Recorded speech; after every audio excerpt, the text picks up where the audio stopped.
Нового года к помощи калькулятора налоговики будут прибегать не так часто. Нулевой налоговой ставки, или, как теперь говорят, налоговых каникулах, индивидуальные предприниматели могли разве что только мечтать. Однако воспользоваться этим правом можно будет лишь после решения региональных властей. Предприниматели переходят на каникулы в том случае, если они зарегистрированы впервые и сразу же перешли на форму уплаты, упрощенную систему налогообложения или на патент перешли. Они будут предоставляться индивидуальным предпринимателям, которые работать будут в научной сфере, производственной сфере и в социальной сферах.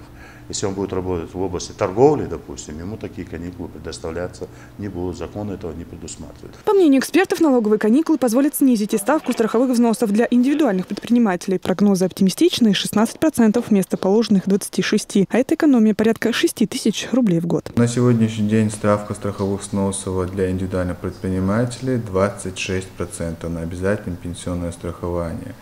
И в год это получается 17 328 рублей 68 копеек.